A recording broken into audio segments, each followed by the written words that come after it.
The idea that AI can help you without context is obviously not a possibility. And with Gong, what we have is basically a whole layer of data.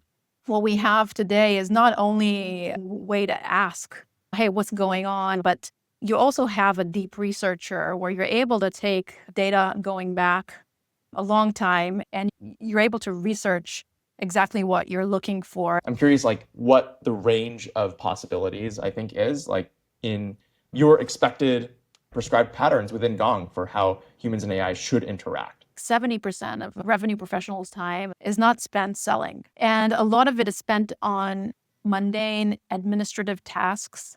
We're trying to get into a point where it's not 70% of your time is not spent on those tasks because we can automate a lot of them. Hey everyone, welcome back to Future Proof. Today I have a conversation with Noaa Ilani. She is the VP of Product at Gong, and before that spent over 5 years leading Gong Engage on the product side. And today we talk about how AI agents operate within sales tools and how important it is for them to essentially take the memory of a deal and allow salespeople, sales reps to really focus on the human elements. And we also talk about Gong's general vision for AI agents and how they think about human in the loop, AI, human collaboration, some of the guardrails around that, and just in general, what the future is between a fully automated sales rep powered by AI versus assistive tools that automate away 70% of the work that sales reps have to do. So stay tuned. There's a lot that she shares that I think you'll find really insightful. All right. Hey, everyone. Welcome back to Future Proof. I'm joined here by Noaa Ilani. She is the VP of Product at Gong. Noaa, welcome to the podcast. Thank you. So happy to be here. It's so great to meet you, Ethan. Awesome. Yeah, and really excited to jump in today and just talk through how Gong is thinking about the AI transformation in general and how this translates into your product.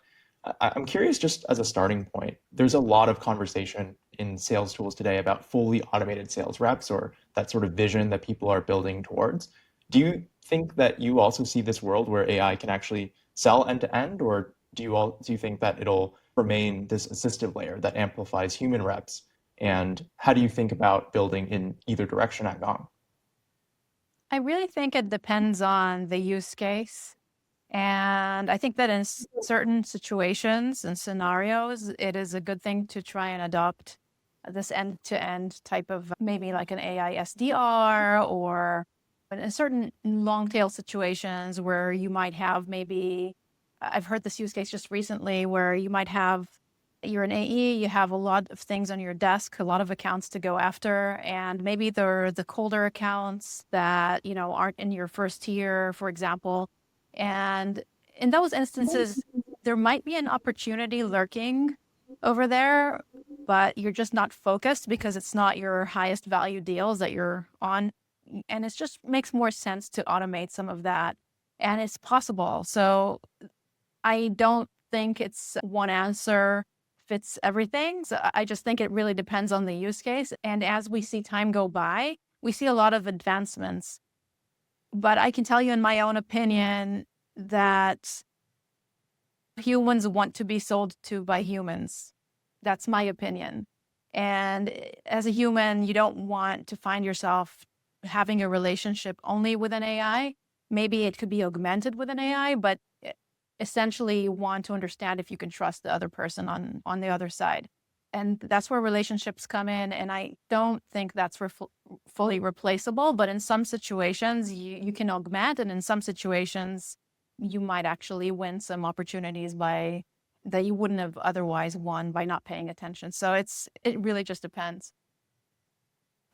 Yeah, absolutely. And I think you make a great point how sales is built off of human trust. That's just a huge component of it. And interestingly, we're already starting to see people, I think, circumvent the AI sales process by injecting various prompts into their LinkedIn bio or something to try to elicit a certain response or know who's trying to sell them with AI versus with humans. So I think there's already that suspicion. So it's that much more important to add the human touch and make sure that people know that they're talking to a real person.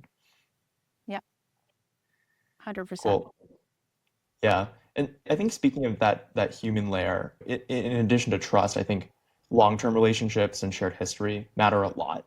And this is something that I think if you're designing an AI system, you have to be pretty intentional with solving the memory problem or making sure that it has the right context to make an interaction not feel like it's just with a completely new person every time.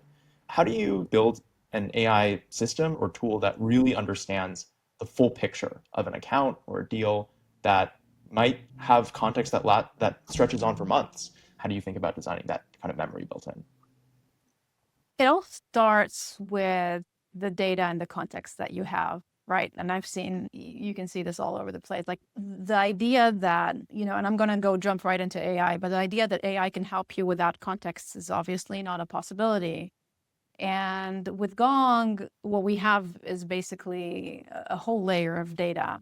And obviously, it started with conversational data where we're taking all the interactions, emails, everything, and we're able to then either normalize it or organize it in a specific way that is then accessible by the different models of AI that we've built over the last 10 years. But when truly LLMs came in, it made it more possible to process a lot of information at the same time. Now, this is just the conversational aspect of it, but as soon as we started to ingest external data either from the web or data from LinkedIn or other sources to tell you what are the financial filings of a company or are they growing and if there's been any news and just data that could be really important in order to be able to assess where the company is at. And then given this revenue graph where you understand where that data lives in which time, then you're able to really create a premise for agentic actions or LLM work where you're able to query. And what we have today is not only a way to ask, hey, what's going on? Who's my decision maker? Which is hard, right? That's not an easy problem to solve, but you also have a deep researcher where you're able to take data going back a long time and on many calls and many different data points. And you're able to research exactly what you're looking for. And we also have a theme spotter, meaning that you're able to look at patterns maybe on various accounts and deals and not just one account and deal. And you're able to spot patterns that are not normally visible to the human eye. And it's not something that you were able to crunch and process without an LLM. I just believe it all starts and ends with the context. And that's what we've been working on for the last 10 years. And given before the generative AI revolution, then we had our own AI and we had our proprietary models that used to give us a lot of this. This was obviously more expensive to do. And with LLMs, it's not only less expensive, it's also a little bit, more successful in terms of what it brings about. So I just believe that starting with that data layer was what ultimately gave Gong a great edge. Yeah, absolutely. And I love what you said about deep research and being able to pull themes from large sources of conversations or transcripts. And I can personally attest to how useful this is. We use Gong, and as a PM, I know how important it is to comb through all the feedback and get feedback that maybe reps aren't even reporting. And when we actually try to build something and collect feedback in a particular area, that having that deep research capability is super, super useful. So appreciate you sharing that. I am curious though about transcripts generally. There's just obviously so many tokens that go into a transcript. There's a ton of content. It's all unstructured. It's just conversations like this. We might understand them, and then I think as humans, we retain some kind of, not exactly word for word data, but we carry lessons from that conversation that we store in our human memory. I think the way that AIs look at conversations can tend to be a little bit different. And I'm curious if you've ever needed to guide the models towards understanding conversations a certain way so that it doesn't draw the wrong conclusions from a particular conversation and doesn't overemphasize a particular fact that happened 2 months ago and then misses the current context or that sort of thing. I'm curious if you've dealt with that problem or how you are trying to solve that now. Oh yeah. And to be candid, it is a moving target because these models, they get better and better. And also it's about knowing which model to choose for which type of conversation and for which type of region. And it really does depend. And what we've seen in the beginnings, like when we started really going down that route, like about 3 years ago or 2.5 years ago, we saw that we actually had to split the work between the LLM and our proprietary models, and also our smart trackers, which is a way for us to say, hey, pick out like key moments, key phrases and give them a little bit more weight in the decision-making process of the LLM. So like highlighting, hey, these are the areas that you should be looking at. So don't go and look at this non-important paragraph that was just like small talk. And so we really used to have to point the LLM into the right direction. So luckily we had those smart trackers. We also had a really robust system prompt that was guiding the LLM to look and kind of consume the information that we were looking for it to consume. And later, as the models progressed, we saw there was a little bit less need for the structure because the models just got exponentially better. And today, it really is. I think that the system prompt is a little simpler. It exists, like there's several system prompts for several situations, but ultimately the vision here, as we see this, like we're very flexible about this. And as the vision is really to, in certain situations, just allow the customer to create the system prompt, because I believe that we're meeting the market in a place where they know what they're looking for. They know how to utilize and to use these LLMs and how to prompt. So we're okay, let's give it in the hands of the customer as well. So that's where we feel it's going. And the LLMs, they do a pretty good job. Again, depending on the model and what we're looking at. We're looking at an hours-long conversation. Are we looking at a 10-minute conversation? This changes the decision of what to use and when. Yeah, that's super interesting that model choice can impact the type of analysis that or the other way around, that the thing that you're trying to analyze or the context that you're trying to analyze could impact the model choice that you want to use for a particular task. I'm curious, I assume that you're talking mostly about the standard text-based generative models. Do you also account for tone, since that's also an important layer of conversation, I guess, that's inherent to recording data, but I suppose isn't really found in transcripts about the way someone says something, in addition to just what is said in general? Tone could be something that could be derived from body language as well. And it's also a cultural thing. Having customers everywhere in the world means that I might not interpret something that somebody in a different country might interpret in a different way because they are more accustomed to understanding those nuances. I do believe that we're not there yet in terms of technology to really understand the nuance of that aspect. Maybe there is, and I'm not aware, but it's what is being said is probably like bears more weight in how we make decisions in terms of transcript. And we can raise red flags according to what is being said, because some things are very blunt, some things are very easy to decipher, but there could be a change of tone, a silence, things like that we could pick up. But then when it comes to just they use that word instead of that word, and it's a very subtle change, I don't think machines are there yet. And I think that's where, again, humans, relationship, having that level of sensitivity, I don't think something replaces that yet. And I don't frankly think that, I don't want anything to replace that, to be honest, because that's part of the beauty of being human. Yeah, absolutely. Yeah, and that's super interesting what you said about how the meat of the structural or maybe the content that you really want to look at or decision on would be in the text anyways.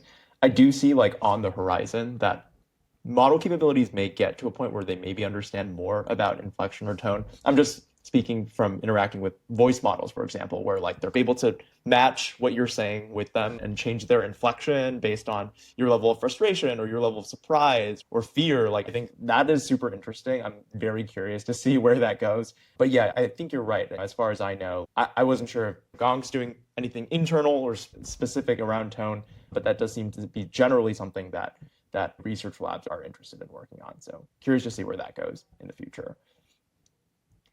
Switching gears a little bit, I think people that are building AI systems like Gong and intelligence generally as a kind of product feature, I find that they are starting to take this AI system that they've built or search tool that they've built and essentially embed it into other platforms, because they realize that can unlock answers in other places that you work. So I'm curious, like in your vision for Gong, does that also happen with the Gong AI in context where you start to embed an agent into other systems like different CRMs? Or do you see Gong as evolving into a more central platform where selling happens and all sales activity flows through? Where do you see Gong going in the future in either direction? I think that, again, Gong in general, even today, with the rise of all these new products that we've introduced over the last few years, we see more and more revenue professionals spending their entire day in Gong and bringing in the CRM parts that they need to into Gong. And so we see a lot of that. And when we had Gong launched 10 years ago, exactly 10 years ago, then we used to see maybe sellers like come in once a week to just listen back to a call and just recap and maybe summarize something. And then like over time, we saw the usage pick up like with Engage and other systems like Enable. We see how it picked up to more of a daily usage. Obviously, when we introduced Engage and we had SDRs in the platform, it's 8 hours a day. That's like being just in front of the system. And the thing about the strategy is also that we were able to put like an extension or also enrich the CRM with data from Gong. So you have iframes and also a Chrome extension that lives inside Gmail, lives inside the CRM. And you basically can have both of, you can do both if you like. Ultimately, what I see is, again, it comes to culture of companies and how they like to organize. Because there are some companies that are going to be ready to embrace a lot of current, AI collaborative workflows, and they're going to need tooling that will help them achieve all of that so that they don't have to work in silos, so that they can really get that real-time insight and then collaborate with their team members. So they're going to want to embrace platforms like operating systems like Gong. And you also get companies that they might not be ready for that, but also it might not be right for them. And they'd like to stay in the CRM, and that's where we go and meet them there. So I just believe that you need to do good by your customers, like wherever they're at in their journey. And some journeys are right for some companies, and some journeys are just not the right path. So we do see companies consolidating and spending time on Gong all day, and it's basically happening. And we want it to continue to be that way. But we also recognize and respect that there's going to be different ways to work. We're going to have large customers, or we do have large customers that have their own homegrown CRM, for example, and you want to be able to serve them over there. And that everything is completely fine. At the end of the day, you want to make the most out of the software that you buy and make sure that you're getting your outcomes. And if your software isn't doing the miles for you and it isn't going the extra, giving you those conversions that you're looking for, or just providing sheer outcomes, like what is it that you're looking to improve? If you're not seeing the numbers at the end of the day, then the software isn't doing the service for you. So therefore, you have to think about your strategy with your software and how you're using your software, because you might have a software and you might not be adopting it to its full capabilities. And then that means that it's not going to work out the way you'd like it to. So it depends on where the companies are on their journey, how ripe they are for change, what change are they looking for? Do they need to change? I believe that today everybody needs a change because there is a revolution and you need to adapt to it. I think everybody was surprised at how embraced this new technology is, and it is helpful.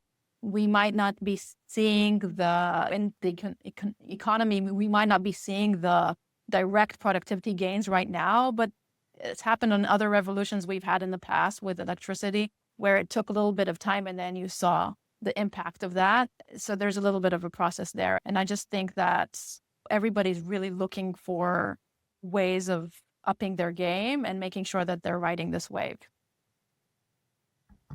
Yeah, absolutely. And I think it's so important what you said about meeting customers where they're at with various processes, various existing tools, and various preferences about how they work. And I'm curious if that kind of strategy or approach about embedding, potentially being inside of Gmail or being inside of a CRM as an embed. Does that also apply to your thoughts on generalist AI agent tools as well? Let's say a Gong user wants to use ChatGPT, and that is like where they generally ask questions. Is that a kind of opportunity where you would see we'd want Gong to plug into ChatGPT, we'd want Gong to plug into Claude, MCP, all of these sort of things? Is that also an experience that applies to? Oh, yeah, absolutely. We're building our MCP.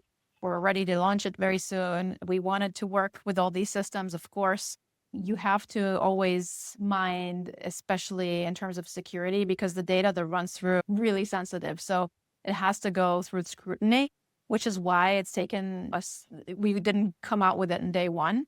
But for sure, absolutely, that's where our head is at. Awesome. Yeah, that makes a ton of sense. And I'm curious, when you do launch that MCP, or even just with general responses when you're answering questions inside of the Gong AI question answering tool, if how you make sure that it isn't missing data. I guess I feel like it's easier to review responses where something is wrong clearly about what is cited or what's present in the overall response. How do you optimize for cases where maybe it's not collecting enough inputs or it's not referencing the right transcripts? How do you think about and evaluate those kinds of situations? I mean, again, depending on the use case, right? What am I missing? When I use Gong as a product manager, it's one thing, and what I could be missing. Because, like, for example, if I'm going to go, I have a smart tracker and I'm then able to do like a pattern analysis to see where customers have found the most friction over the last 3 months, for example. And I'm looking at specific segment, my enterprise customers, where are they looking for the most friction? It's going to pick up a bunch of things that are said on calls. And obviously, it's not going to pick up the things that might actually be happening in other where it hasn't been said on a call, because we have to remember that conversational data is only the people that speak. So probably we're talking to a RevOps manager or we're talking to a sales leader, but they're not the ones that actually have to sit in and day out, scrolling through their to-dos and things like that. So it's not the same job to be done. While they might be very well aware, we don't know how painful it is. So it really, I think that's where this external data came in as well, where we're like, hey, let's put in the NPS. Let's make sure that we have everything, and taking in all this external data, merging it with our conversational intelligence, and then trying to find out like what would create a signal from that. If we can create a weighted signal where if we have some of this said on a call, plus we have support tickets, plus we have an NPS that is low, or plus we have this, then that's a signal to us that something is up. And you can create signals and you can decide what it is that maybe triggers a workflow where, hey, let's put this on the desktop of a CSM or a salesperson to make sure that they're aware of this. And because it's something that you miss, right? Like you're working on so many things, and the people, like it's always been true where the accounts and the people that shout the loudest are the ones that are going to get attention. And you're going to miss that. And you're probably going to miss that on the news. It said that your champion, maybe some senior person, has moved from that company. You might have missed that on the very critical timing that it happened, where you could have like gotten in contact and understood where that person is heading out to. So these are the types of things we look to surface to people. And as time goes by and we ingest more data sources, this is going to get better and better. And signals has always been about, let me take these data sources, put them together, wrap them up, and then that creates a signal. So it's like a trigger and a condition, which triggers something. And essentially with agentic capabilities, you're able to be a little bit more flexible about how you're looking at things. If you're setting up the right prompt, you're able to look a little bit deeper. So I think the possibility is only grown over time and continues to grow as you build these agentic workflows to look for these very specific, small, nuanced things that you miss on the everyday as somebody who is very busy, no matter who you are. Yeah, absolutely. And the role of external data and pulling in more sources is so important. And we hear that from customers at Paragon every single day. A lot of people are using Paragon at this point to just pull in as much data as possible from internal sources. So let's say their customers Google Drives or SharePoint accounts and bringing in all that external knowledge. I think that in your case, it has to do with news that might be happening around the world. So maybe a little bit different, but it's still so important, right? If you're missing that detail that people either assume that the AI should know, or even things that humans don't know to look for, but that the AI knows and then can be that much more useful, it's so important. And I think that's where we get these big aha moments from people using AI tools and really get the productivity unlock that you were talking about. So I think that's huge. I realize that a lot of these kind of decisions, of course, vary based on use case. I think that I'm curious to get your take on collaboration between humans and AI, maybe speaking from your experience with Gong Engage all the way up to now and just general AI products that are built within Gong. How do you design for the kind of human AI interaction? Is it something where humans are in the loop and we kind of review responses over time, or is it more like AI in the loop and humans are generally the drivers? I'm curious, like, what the range of possibilities I think is, like, in your expected prescribed patterns within Gong for how humans and AI should interact. I think that's a moving target question, because if you would have asked me that a year ago, I would have told you something very different than what I believe now. But and I was very optimistic, and still, like, I couldn't have imagined how far it would progress. I think depending on what you're trying to achieve and who you are as a company, in general, I think that it's very much half and half, right? Like, I just think that just from the get-go, the things that we're building today is going to allow to drive completely autonomous workflows, and looping in the human when necessary, right? So we're already doing that and building towards that today, even though maybe a year ago I wouldn't have believed that's the route that we should go so soon on. I think that's ultimately where the industry will head, and there's no doubt. It's just that I didn't really realize how soon. And there is a place, though, still, and I think the rest of it, the other 50%, is like AI augmenting salespeople, CSMs, revenue professionals in general, and even us, anybody, product people, just AI augmenting us to get a job done much faster and in a more meaningful and deeper way than we would have been able to access before. So I do believe that we're going to see maybe that balance change, maybe to 70-30, depending on what happens with these models and how far they progress. So I think it depends. It really is a moving target. And the ultimate thing is just to stay really flexible and make sure that you're building your infrastructure in a flexible way to understand what's happening and to assimilate fast, to allow people to leverage as fast as possible what they can. At the end of the day, we know, with all the research that has come out, and Gartner has come out with this research, and we know this from Gong Labs, like 70% of revenue professionals' time, a seller's time, is not spent selling. 70%. And a lot of it is spent on mundane administrative tasks that are not necessarily enjoyable at all, and tasks that are easy to miss. And those tasks ultimately are about good organizational skills that can bring the deal forward or can help you achieve your outcomes. And if you're not doing them, it could result in a big problem for you, but they're still not enjoyable and they take up a lot of your time. And we're trying to get into a point where it's not 70% of your time is not spent on those tasks. Maybe 5% of your time is spent on those tasks, because we can automate a lot of them. And we can make sure that where automation doesn't fit the bill, then agentic action can fit the bill. And we need to make sure that all of that is governed well, and that revenue professionals aren't operating in silos and they aren't leaking data in a way that is unsafe. And it's just need to be governed really well. The idea here is that if we can, on that half, what's not completely autonomous, still we need to augment people to make sure that they can do the thing that machines will not be able to do in the very near future. As long as they're working with if humans are working with humans, we need to make sure that's the component that they're focusing on. And that's the relationship, that's building trust, I think that's the human path, right? That's the part that we need to keep, and we need to make sure that we preserve the most time for that. And when you ask a seller, what would you do if you had that much more time?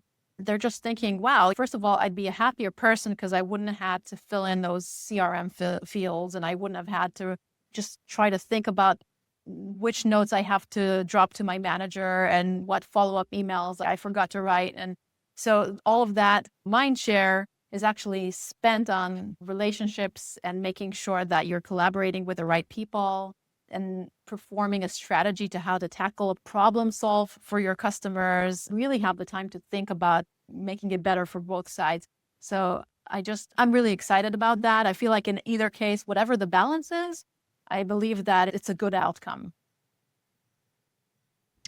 Yeah, 100%. And I think that's so interesting, that statistic you shared, just about how much work is spent on maybe not actually growing those relationships or spent selling, and how big of an opportunity it really is, not just in sales, but in every domain where that could be true. And AI could assistively or automate away a lot of those tasks. And that just ends up falling into the background as a part of your job. And you can focus on some of the core responsibilities that I think people want to do anyways, and is the meaningful work that they really come in every day for.